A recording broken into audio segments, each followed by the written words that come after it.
Olá, está começando o Boletim do Clima, uma parceria do Portal Destaque Rural com o IRGA, o Instituto Rio-Grandense do Arroz.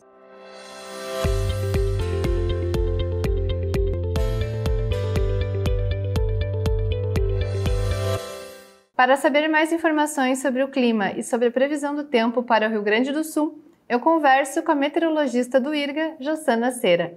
Seja muito bem-vinda. Obrigada, Bruna. Jossana, para a gente começar, o que nós tivemos no clima no Rio Grande do Sul nessa última semana, nesses últimos dias? Bom, então esses últimos 7 dias, né, ali no último dia 23, a gente teve uma frente fria se aproximando do Rio Grande do Sul, né, chegando ali mais pela zona sul, e ela acabou ficando estacionária sobre o estado. Então, do dia 23 ao dia 27, nós tivemos chuva no Rio Grande do Sul, mas principalmente do dia 23, 24 e 25 e parte do dia 26, nós tivemos essa frente ficando basicamente parada sobre a metade sul do estado. Então, nós tivemos altos volumes de chuva acumulados no estado. Então, a região de Camaquã foi uma das mais impactadas, né? Ela faz parte da planície costeira interna. Então, ali na região, pelos dados do Instituto Nacional de Meteorologia, os acumulados passaram dos 200 milímetros, né? Então, há registros, né, de produtores, enfim, falando de 300 até 400 milímetros. Então, foi um volume de chuva muito alto, concentrado em pouco tempo. Então, eu estive indo, né, para essa região, passando por essa região na quinta-feira passada. Então, a gente observou rios fora do leito, bastante água nos campos, né? Então, foi um volume de água muito grande. Tá?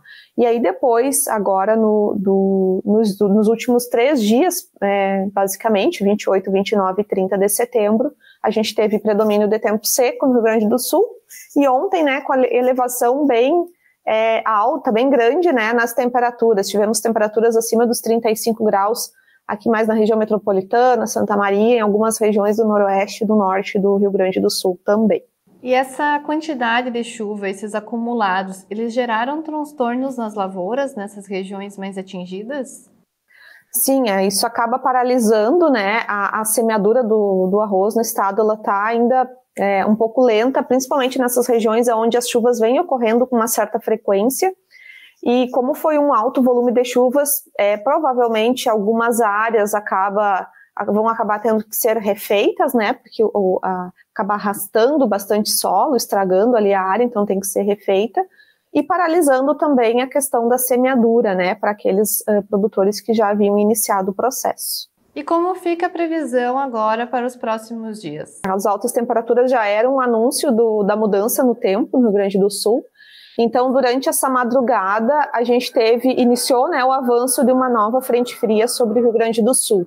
Então, ela está agora, nesse momento, sobre a metade sul, então ela já provocou chuva basicamente nas mesmas regiões da semana passada. Até eu vou pegar aqui, a gente tem acumulados aí bem altos até para o período, tá? Então, acumulados em torno de 70, 80 milímetros na região da Campanha, entre 40 e 60, 64 milímetros também em partes aí da zona sul e da planície costeira interna, né? Basicamente as mesmas regiões que choveu na semana passada. Então, provavelmente, se alguém estava pensando em iniciar a semeadura do arroz nessas regiões, provavelmente não conseguiu, né? Porque só com 3 dias de tempo seco praticamente insuficiente, né, para o solo, dar tempo do solo secar, tá?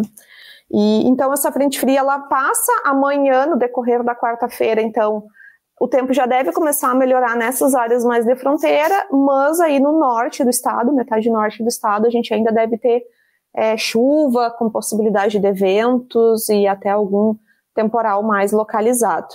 E aí depois a gente tem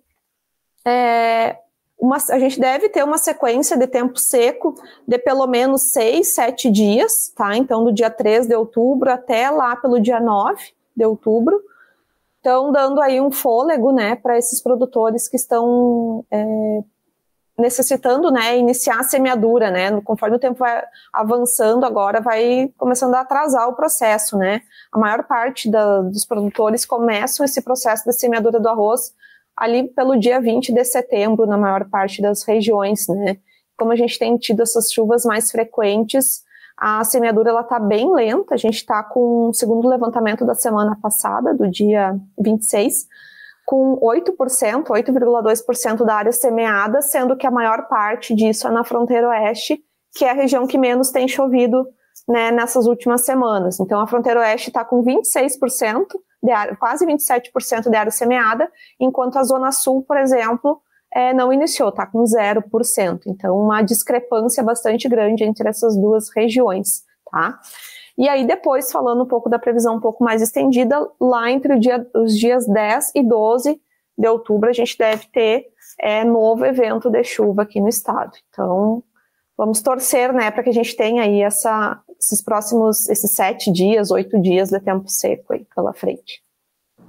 Com certeza. Jossana, na última semana nós falamos sobre a fumaça, né, que vem cobrindo o Rio Grande do Sul. Com essas chuvas, a gente teve uma trégua, pelo menos aqui na região norte, nos últimos dias. Como é que fica agora essa questão da fumaça? Ela pode retornar ainda? Sim, as chuvas da semana passada, elas acabaram avançando também ali para as regiões sudeste, centro-oeste do Brasil. Então, acredito que deva ter amenizado um pouco, deve ter chovido em algumas regiões onde estão havendo essas queimadas. E como a frente fria passou, né, os ventos eles mudam de direção, então a tendência é que a gente veja o céu mais azul, né, aquele azul bem bonito, bem intenso. Mas agora, aqui pelo menos, né, na região metropolitana, a gente já está com o céu bem encoberto, mas ontem à tarde, né, à tardinha, a gente observava aquela névoa, né, no céu, então já era uma característica da fumaça, e olhando a imagem desse satélite aqui do canal visível, a gente consegue ver uma canalização dessa fumaça vindo ali da região amazônica, do Pantanal, aqui para o sul do Brasil. Então, principalmente ela sendo sugada, né, puxada pela frente fria, né? Então tem toda uma caracterização de eventos ali que acaba puxando. Então, segue ainda tendo, menos intensa do que na semana passada, mas segue vindo um pouco de fumaça para cá sim ainda. E nós estamos agora começando o mês de outubro. Você já trouxe um pouquinho aí dos primeiros dias do mês, mas qual é a previsão para o mês de outubro no tempo no Rio Grande do Sul? Bom, então a gente está ainda na neutralidade, né? A Laninha ainda não iniciou seu desenvolvimento de fato. O prognóstico, por exemplo, do Instituto Nacional de Meteorologia coloca ainda para outubro uma previsão de chuvas entre a normal e acima da normal no Rio Grande do Sul. Então, isso depende da região, né? As regiões mais fronteira oeste, Campanha, parte do centro e norte e nordeste devem ter uma tendência maior de ter chuvas acima da média nesse período, enquanto parte do noroeste e mais do sul, aqui a faixa leste, com tendência de ter chuvas dentro da normal. Lembrando que outubro, né, é um mês que chove bastante ainda no Rio Grande do Sul, né, a partir de novembro que a gente tem uma redução um pouco mais drástica em algumas regiões. Mas outubro é um mês que a gente tem esses volumes mais altos de chuva ocorrendo. Então, com essa expectativa de chuvas entre normal e acima da normal, a gente deve observar ainda esses padrões de chuva ocorrendo com uma certa frequência, pelo menos agora na primeira metade do mês. Em relação ao fenômeno Laninha, a gente já conversou um pouco também semana passada, mas como é que está a previsão para o início oficial desse fenômeno? A gente não tem ainda perspectiva, né? Segundo a NOAA, ele deve iniciar agora nesse trimestre, outubro, novembro, dezembro, né? Agora, na verdade, setembro, outubro, novembro, com 71% de probabilidade. Então, a gente está na expectativa do fenômeno iniciar, né? Mas, por enquanto, ainda não tem nada de novo nesse cenário. Muito obrigada, Jossana, por todas as informações no Boletim do Clima desta semana. Certo, muito obrigada e até a semana que vem. Até a próxima terça. Muito obrigada também a todos que acompanharam. Confira mais informações sobre o clima e sobre o agronegócio no portal destaquerural.com.br e nas redes sociais. Até mais!